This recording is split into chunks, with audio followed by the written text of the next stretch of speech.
It felt incredible being named one of the most influential teens of 2016 by Time. I was very surprised and, extremely honored, of course, because there's plenty of teenagers in the world.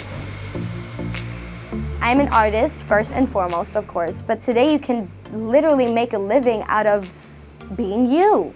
You could start a YouTube channel, a podcast, you can do Instagram videos, you can be funny on Twitter and all that, and just be yourself. And I feel like for me to do something that I love and that people love back, it's really... Technologies that I heavily rely on is definitely my computer, my phone. Those are the two things. When they released the iPhone, the first iPhone, and Steve Jobs said, "This is revolutionary, guys. We have an iPod, we have a phone, and we have a computer." And it was like, oh my gosh, people were freaking out. It was all these three things in one thing. And now it's like, of course we have internet, of course we have music, of course we got a camera and all that. There's a lot of things that my parents don't understand, because you don't know what it's like to be a teenager. But I feel like they do, though.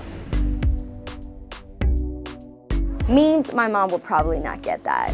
Teens get memes. It's a part of the culture, and that's just something you got to stay on top of. I was just visiting another office, and they had written down all the memes, and it was just like a complete wall of like all the memes. And I just remembered seeing like, oh my gosh, I remember that one, I remember that one, I remember that one.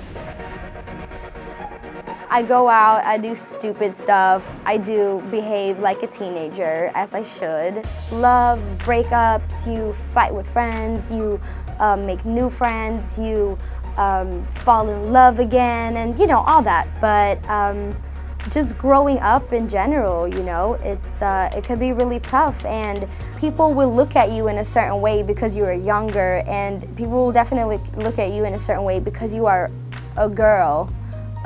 And if you combine that, I feel like it's really easy to feel small, or for other people to make you feel small. Of course, teenagers have great ideas, and that's why I don't really understand some people on social medias that I see that preach that teenagers shouldn't speak about political things. Of course we should, and I feel like it's so good to see teenage magazines. I open the page and it's like, oh my gosh, they're talking about the war in Syria. We need to know because we are growing up. So sometimes it's okay to take a break, and it's okay to not speak up on every issue. But I will always back people up who does it. Like, we do have the power, and if we don't have it right now, we're gonna have it someday.